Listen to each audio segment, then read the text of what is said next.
저는 북한 권력의 최정점, 그곳의 생활비서였습니다.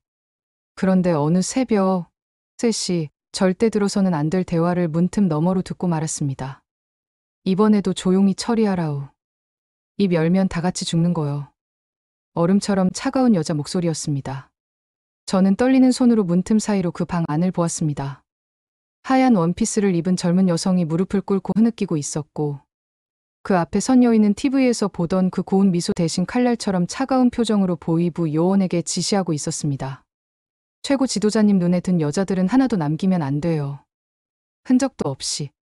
그날 밤 그 여성은 명단에서 사라졌습니다. 이름도 얼굴도 존재 자체가 마치 처음부터 없었던 것처럼. 그리고 저는 그 순간 깨달았습니다. 이 비밀을 알아버린 제가 다음 차례라는 사실을. 그날 이후 권력의 중심에서 들리는 모든 발걸음이 제 심장을 조여왔습니다. 복도를 지날 때마다 저 사람이 날 지켜보나? 밤마다 문고리 소리에 지금 날 데리러 온 건가? 살아남으려면 도망쳐야 했습니다. 제가 목격한 그 많은 여성들처럼 침묵 속에서 지워지기 전에. 사연 시작하기 전에 구독과 좋아요를 눌러주시면 북에 있는 수천만 동포들에게 희망의 목소리가 됩니다. 그리고 어느 지역에서 사연을 듣고 계신지 댓글 달아주시면 감사한 마음으로 한 분 한 분 인사드리겠습니다. 저는 평양에서 나고 자랐습니다. 모자라는 배급에 늘 배고팠지만 집안 형편에 비해 저는 학교에서 늘 깔끔하다는 말을 들었습니다. 그게 화를 부른 건지는 몰랐습니다. 20살이 되던 해 구역 보위부 간부가 집으로 찾아왔습니다. 동무, 중앙당 선발이 났소. 생활 단정하고 성품 고운 처녀를 뽑는다 하니 나가서 면접 보라오. 어머니는 얼굴이 굳었습니다. 그 말은 곧 어디든 끌려가면 돌이킬 수 없다는 뜻이었으니까요. 면접장은 호텔처럼 호화롭고 사람들의 표정은 냉혹했습니다. 제 외모, 태도, 말투까지 하나라도 틀리면 즉시 탈락. 그런 분위기 속에서 저는 조용하고 눈치 빠른 타입이라는 평가를 받았고 결국 마지막 단계까지 올라갔습니다. 며칠 뒤 승용차 한 대가 저를 태워 데려간 곳이 바로 그곳이었습니다. 그리고 저는 그날 처음 알았습니다. 그곳은 평양의 그 어떤 건물과도 다른 또 하나의 작은 왕국이라는 걸. 제 일부인은 TV에서 보던 그 모습 그대로였습니다. 고운말 씨의 차분한 눈빛. 하지만 가까이에서 보니 그 눈빛 아래에는 옅은 긴장과 두려움이 늘 깔려 있었습니다. 저는 그녀의 생활비서가 되었고 그때부턴 하루가 전쟁이었습니다. 일정 관리, 접견 준비, 의전 정리, 옷맵시 확인, 그리고 가장 은밀한 업무 여성 관련 관리. 권력의 중심에는 손님이라는 표현이 있었습니다. 오늘 밤 손님 오니 준비하라우. 이 말이 떨어지면 저는 조용히 방을 세팅하고 침구를 고르고 향을 피우고 옷장 문을 열어두었습니다. 그러면 늦은 밤 차량 한 대가 조용히 들어왔습니다. 화려한 얼굴의 젊은 여성들이 보위부 손에 이끌려 내려왔습니다. 그리고 다음 날이 되면 그중 몇 명은 보이지 않았습니다. 처음엔 공연단 일정 때문이라 생각했습니다. 그러나 어느 날 잠들기 전 제가 관리하는 방 앞 복도에서 희미한 울음소리와 보위부 요원의 낮고 단단한 말소리가 들렸습니다. 울지 말라우. 이미 명단에 들어갔소. 그 말이 제 심장을 얼어붙게 했습니다. 이곳은 말 그대로 밤마다 누군가 사라지는 집이었습니다. 생활비서 일을 시작한 지 한 달쯤 되었을 때였습니다. 그날도 평소와 다르지 않았습니다. 제1부인은 고요한 얼굴로 앉아 서류를 넘기고 있었고 저는 그 옆에서 메모를 정리하고 있었습니다. 그때 제1부인이 중얼거리듯 말했습니다. 오늘 밤 일정 늦을 거요. 해가 지자 전체가 이상하게 조용해졌습니다. 경비병들의 발걸음 소리마저 났고 주방도 불이 일찍 꺼졌습니다. 밤 11시 조금 넘어서 정문 쪽에서 문이 열리는 소리가 들렸습니다. 저는 그때 서류를 가져가라는 지시를 받고 복도를 지나고 있었습니다.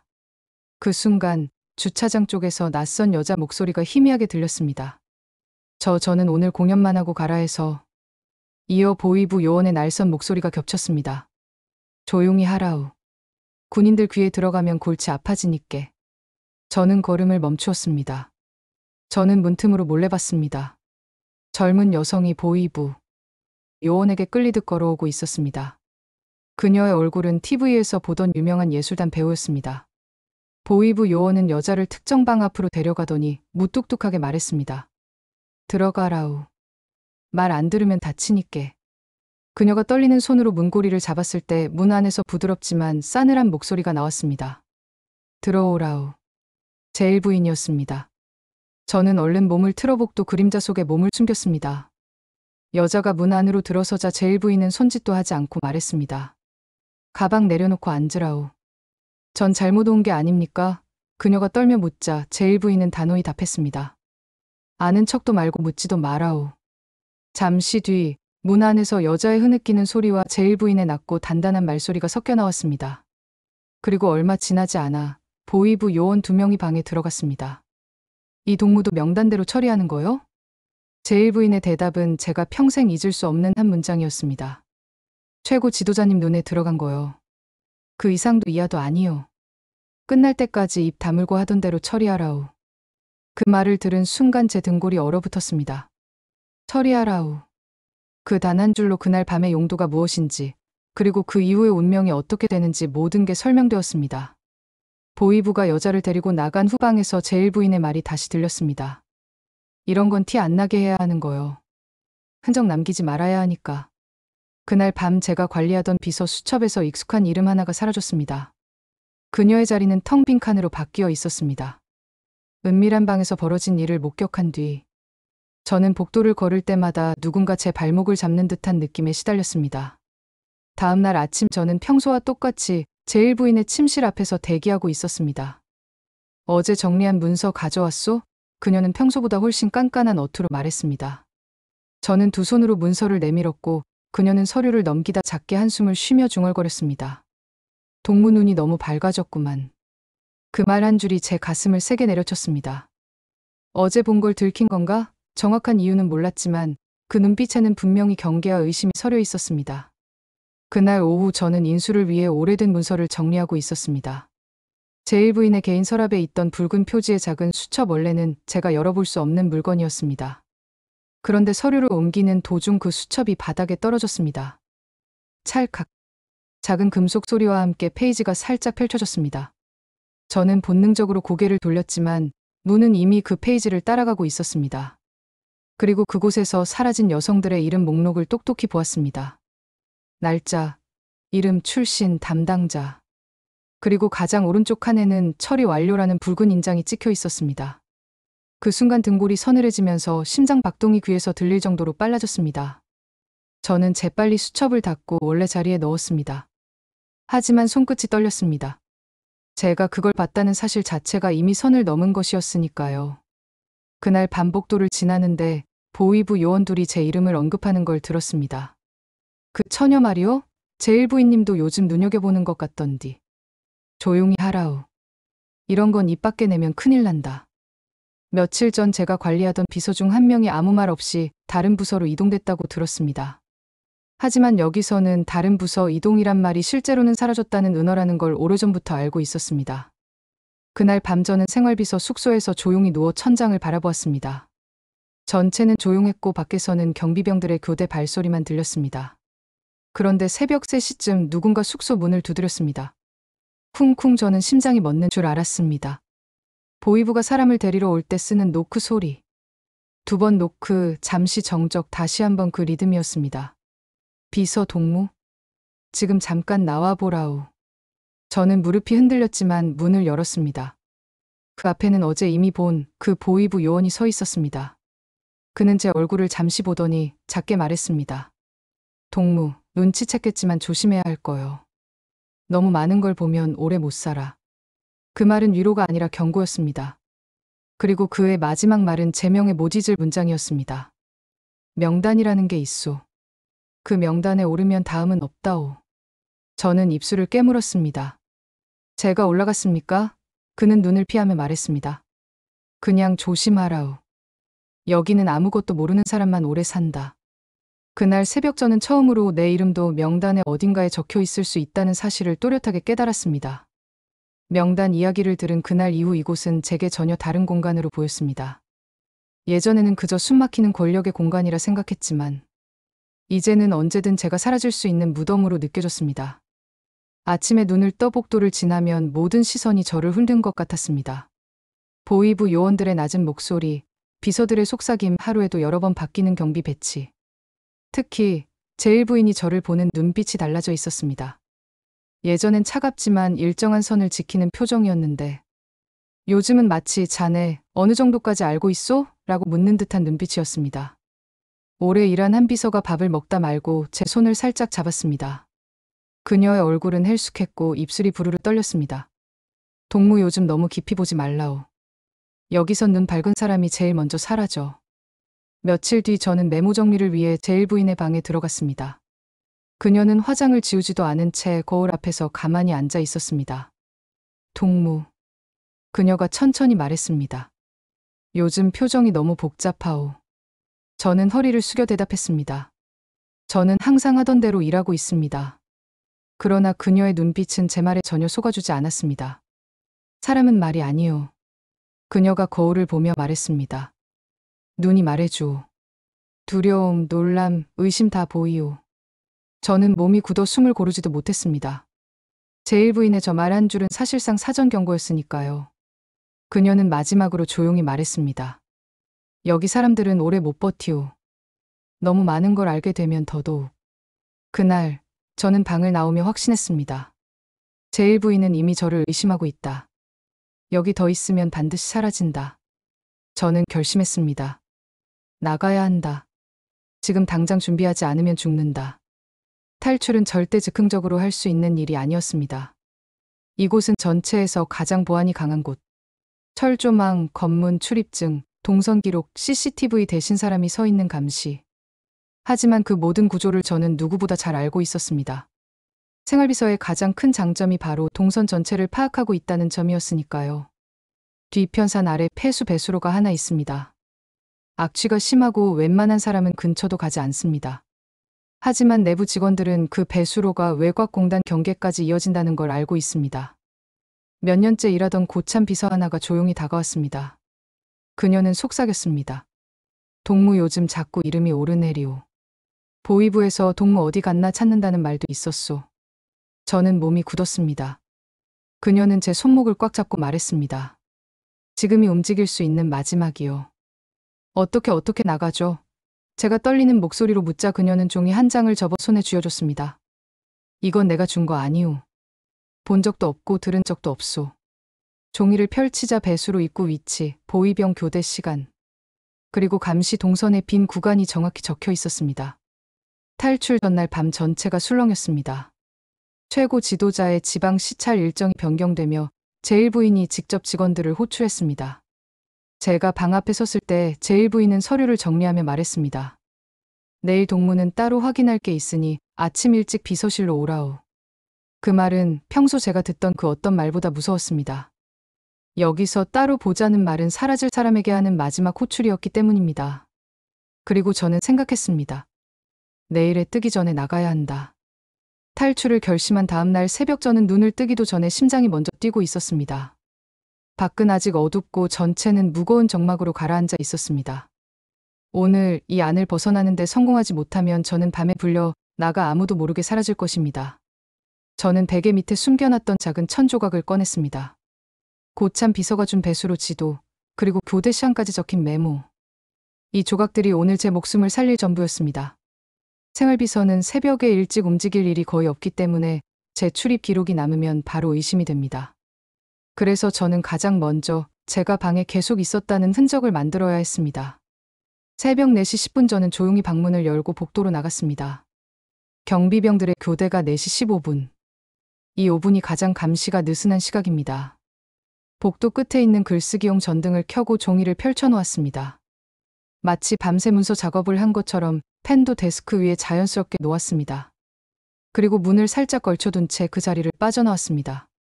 배수로 입구는 뒤편 야외 정원 아래에 있습니다.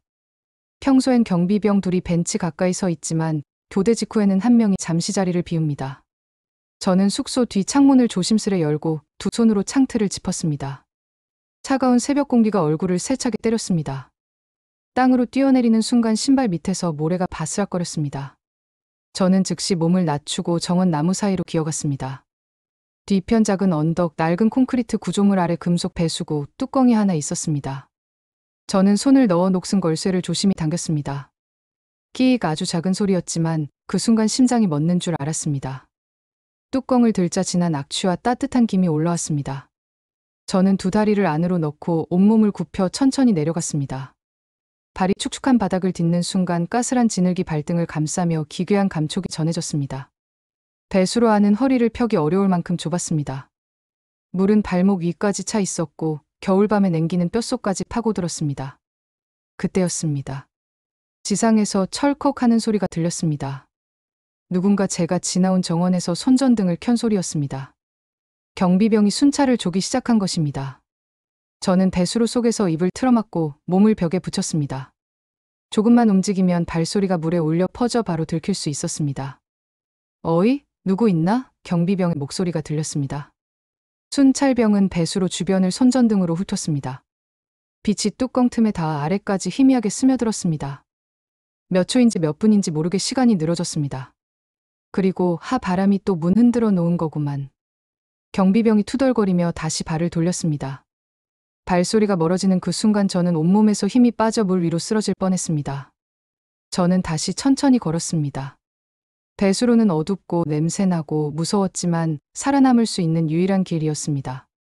배수로 끝에 도착했을 때 지상에서 트럭 엔진음과 사람 목소리가 들렸습니다. 저기 철판 더 싣고 오라. 출근 시간 다 됐는데 뭐하나. 공단 노동자들이 출근하는 시각 노동자 틈에 자연스럽게 섞여야만 이곳을 벗어나는 데 성공할 수 있었습니다. 저는 얼굴과 팔에 일부러 진흙을 더 묻혔습니다. 옷도 구겨 노동자처럼 보이게 잡아당겼습니다. 그리고 지상으로 올라가기 전 조금도 떨리지 않게 호흡을 한번 크게 들이마셨습니다. 이제부터가 진짜 시작이다. 들키면 끝이고 성공하면 사는 것이다. 저는 배수로 끝에 철문을 밀었습니다. 차갑고 무겁고 녹슨 철문. 끼익 그 문이 열린 순간 저는 도시 외곽공단의 어두운 새벽 공기를 생전 처음처럼 들이마셨습니다. 배수로에서 빠져나왔을 때 새벽 공단지대는 아직 어둠 속에 잠겨 있었습니다. 하늘엔 먼지 낀 별 하나 없었고 공장 굴뚝에서 솟아오른 연기만이 희미하게 공기 위에 걸려 있었습니다. 저는 먼저 주변을 살폈습니다. 출근 시간 전이라 노동자들 몇 명이 먼 곳에서 걸어오는 모습만 보였습니다. 그 틈에 자연스럽게 섞여 들어가야 했습니다. 저는 얼굴과 목에 묻은 흙을 더 문질러 밤새 공장에서 일하던 노동자처럼 보이도록 했습니다. 저는 머리를 숙이고 천천히 그러나 주저없이 걸었습니다. 동무, 어디 가는 길이요? 갑자기 들려온 낮은 목소리에 온몸이 굳어졌습니다. 뒤를 돌아보니 60대쯤 되어 보이는 공장 노동자가 심드렁하게 담배를 피우며 절 보았습니다. 저는 최대한 무심하게 대답했습니다. 예, 야간 청소반인데 작업 끝나서 내려가는 길입니다. 그는 대수롭지 않게 그려 하고 고개만 끄덕였습니다. 공장 사이 골목을 통과해 공단 정문 쪽으로 향했을 때 멀리서 트럭 엔진이 줄지어 켜지는 소리가 들렸습니다. 신의주로 향하는 새벽 화물차들이 곧 출발 준비를 하는 것입니다. 그 트럭들 중 하나에 숨어 타야 검문망을 무사히 빠져나갈 수 있습니다. 이때 뒤쪽에서 짧은 휘슬 소리가 들렸습니다. 권력의 중심 경비병들의 비상 호출 신호입니다. 순간 등줄기를 차가운 손이 쥐어짜는 듯한 느낌이 들었습니다. 내부에서 누군가 탈출한 걸 알아챘다는 의미입니다. 트럭 한 대가 덜컹거리며 멈췄습니다. 운전수는 트럭 바퀴에 기대 담배를 피우기 시작했습니다. 그 틈이었습니다.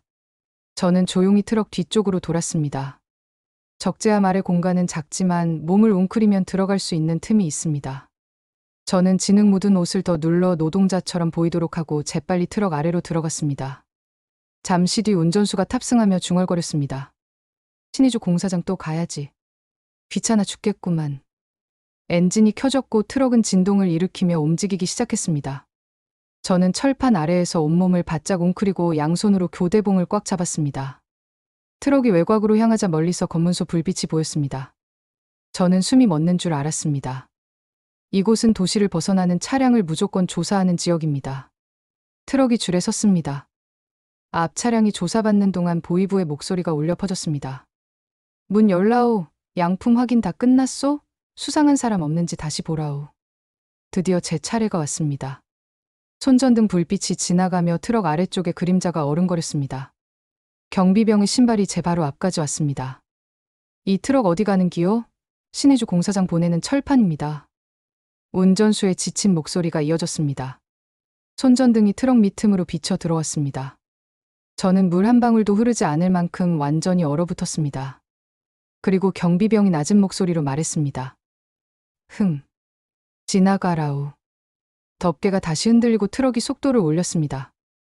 그 순간 저는 눈물이 고였습니다. 너무 긴장한 나머지 숨을 쉬는 것조차 잊었기 때문입니다. 산 하나를 넘어갔을 때 운전수가 중얼거렸습니다. 신의주까지 2시간은 걸리겠구만. 그 말은 저에게 인생에서 가장 달콤한 말이었습니다. 탈출했다는 뜻. 거대한 감시망에서 잠시 벗어났다는 뜻. 하지만 안도의 순간은 짧았습니다. 트럭이 신의주 외곽에 근접하자 또 다른 검문소가 나타났습니다. 이곳은 보위부 직속 검문소로 탈북자밀수비인가 이동을 가장 철저히 단속하는 곳입니다. 잠깐 내려보라우. 보위부 요원의 명령이었습니다. 운전수가 내리는 소리가 들렸고 철판 위로 누군가 올라탔습니다. 요원이 철판을 발로 두드리며 말했습니다. 이거 꽉 찼구만. 뭐 싫었소? 철판입니다. 공사장 보낼 거요. 다음 차. 덮개가 닫혔습니다. 그 순간 저는 맥이 탁 풀렸습니다. 몇 분 후 트럭은 오래된 연탄창고 앞에 멈췄습니다. 운전수가 내려 뒷정리를 하려는 순간을 틈타 저는 재빨리 반대편으로 기어 나왔습니다. 땅을 딛는 순간 바람이 달랐습니다. 습기, 냄새, 공기 모든 것이 달랐습니다. 이곳은 북한의 끝자락, 압록강이 있는 도시. 저는 드디어 깨달았습니다. 살아남을 기회가 이제 진짜 가까이 와 있다. 신의주 외곽으로 나온 순간 저는 잠시 숨을 고를 수 있을 줄 알았습니다. 하지만 그것은 착각이었습니다. 바람 속에 섞인 강 냄새, 밤 공기 아래 깔린 긴 정적. 모든 것이 제 몸을 더 세게 조여왔습니다. 공단 창고 뒤로 숨어 걷던 저는 몸을 웅크리고 사람 냄새가 적은 골목만 골라 빠져나갔습니다. 신의주는 작지만 탈북이 가장 많이 일어나는 지역이기 때문에 보위부의 경계는 오히려 더 강합니다. 특히 시 외곽에서 강 방향으로 갈수록 검문소 간격이 점점 짧아집니다. 저는 지나가는 사람들의 말투, 걸음 속도, 표정을 흉내내며 그들 틈에 섞이려 했습니다. 하지만 발밑에 진흙이 말려 딱딱해지면서 걸음이 어색해졌고 권력의 중심에서의 단정한 걸음걸이가 자꾸만 배어나왔습니다. 그때였습니다. 뒤에서 보위부 요원의 목소리가 들렸습니다. 어이, 동무, 거기 서봐. 심장이 귀까지 뛰었습니다. 발걸음이 허공에서 멈췄습니다. 저는 느리게 고개를 돌렸습니다. 보위부 요원이 2명 사람들 사이에서 저를 바라보고 있었습니다. 제 심장은 그 자리에 멈춘 듯했지만 요원은 제 옆을 지나며 뒤쪽 남자를 향해 손짓했습니다. 그놈 말이요, 가방 검사하라오. 저는 그 짧은 순간 온몸에서 힘이 빠지는 것을 느꼈습니다. 하지만 동시에 깨달았습니다. 이제 진짜 시간이 없다. 운이 다시 나를 비켜가기 전에 압록강으로 가야 한다. 저는 신발 밑으로 스며들고 있던 찬 공기를 느끼며 강 방향으로 몸을 돌렸습니다. 신의주시 외곽에는 작은 공터와 갈대숲, 무너진 벽이 이어지는 좁은 통로가 있습니다. 저는 폐허 같은 창고지대의 벽 사이를 따라 이동했습니다. 바람이 부는 방향만 따라가면 압록강 냄새가 더 짙게 느껴졌습니다. 그러나 강에 가까워질수록 순찰 조회수가 더 많아졌습니다. 저는 쓰러진 철제 드럼통 뒤에 숨었고 군인 둘이 지나가는 소리를 들었습니다. 권력 중심에서 탈주자 하나 나왔다더라. 진짜요? 위에서 비상 걸렸단다. 신의주 저녁에 연락 돌았대. 그 말이 얼음 조각처럼 제 등을 파고들었습니다. 탈출이 이미 전국으로 보고되었다. 그리고 신의주는 북한의 문턱이다. 여기서 걸리면 더 잔혹하게 처벌될 수 있다. 압록강으로 향하는 길목에는 유명한 마지막 검문소가 있습니다. 신의주 보위부가 직접 지키며 강 근처 사람을 무조건 세웁니다. 저는 그 길을 정면으로 갈 수 없었습니다. 갈대숲을 타고 돌아 들어가야 했습니다. 그 사이 우연히 작은 배수로 입구가 보였습니다. 도시에서 나올 때 지나온 배수로보다 훨씬 좁지만 이곳을 통과하면 검문소 옆을 피해 강가로 바로 연결됩니다. 물은 무릎까지 차 있었고 밤이라 더 차갑게 느껴졌습니다. 저는 숨을 들이마신 뒤 천천히 몸을 밀어 넣었습니다. 배수로 안은 배냄새, 물비린내, 녹슨 철 냄새가 뒤섞여 숨이 탁 막혔습니다. 그때 갑자기 지상에서 무전기 소리가 울렸습니다. 수색반 2조는 강 북쪽 갈대숲 확인하라. 탈주자는 내부자다. 위에서 직접 지시 내려왔다. 내부자. 바로 저였습니다. 발걸음 소리가 배수로 뚜껑 위에서 울렸습니다. 쿵쿵. 제가 물에 잠긴 채 엎드린 그 지점 바로 위였습니다. 손전등 빛이 배수로 틈 사이로 스며들었습니다. 저는 심장이 터질 듯 뛰는 걸 억지로 누르고 머리를 물속에 더 깊이 넣었습니다. 여기 밑은 확인 안 해도 되겠지? 냄새가 장난 아니라서 사람이 못 들어가.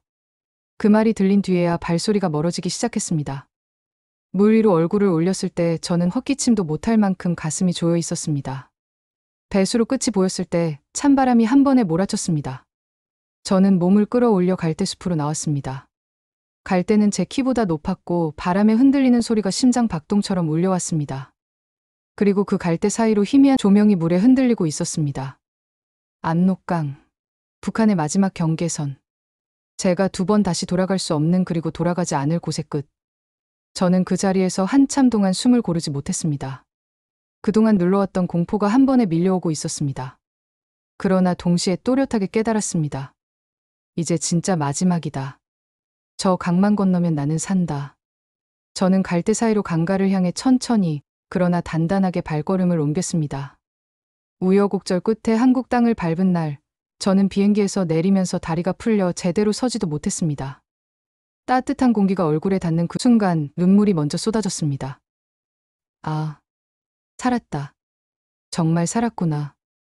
이 말밖에 나오지 않았습니다. 인천공항 바닥은 너무 깨끗했고 사람들은 서로 웃으며 지나가고 아이들은 울어도 누구한테 혼나지 않았습니다. 북한에서는 한마디 말도 조심해야 하고 웃는 것도 눈치를 봐야 했습니다.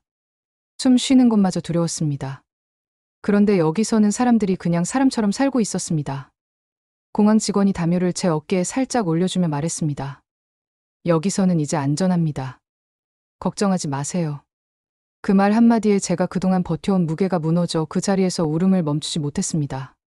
그 평범한 모습들이 저한테는 세상에서 가장 부러운 풍경이었습니다. 며칠 뒤 처음으로 마트에 갔을 때 저는 문 앞에서 한참을 서 있었습니다. 먹을 게 이렇게 많고 원하면 누구나 마음대로 고를 수 있다는 게 도무지 믿기지 않았습니다. 북한에서는 상상도 못하던 일입니다. 밤에 창밖을 보니 불빛이 끝도 없이 이어져 있었습니다. 북한에서는 늘 캄캄했는데 이곳은 어디를 보든 밝았습니다. 그 불빛들이 마치 제게 이렇게 말하는 것 같았습니다. 이제 네 삶은 네가 고르는 거야. 그 말을 들은 것처럼 가슴이 따뜻해졌습니다. 대한민국은 저를 탈북자라고 부르기 전에 먼저 한 사람으로 대해주었습니다. 따뜻하게 맞아주고 먹을 것 챙겨주고 이제 편히 사세요라고 말해주는 나라. 저는 그 마음 하나만으로도 평생 갚을 수 없는 은혜를 받은 것 같습니다. 그래서 저는 이제 어디에서 왔는지 부끄럽지 않습니다. 오히려 자랑스럽습니다. 저는 대한민국 국민이 되었습니다. 이 나라가 저를 살려주었으니까요. 그리고 저는 마음속으로 매일 다짐합니다. 이 땅에서 제대로 사람답게 살아보자.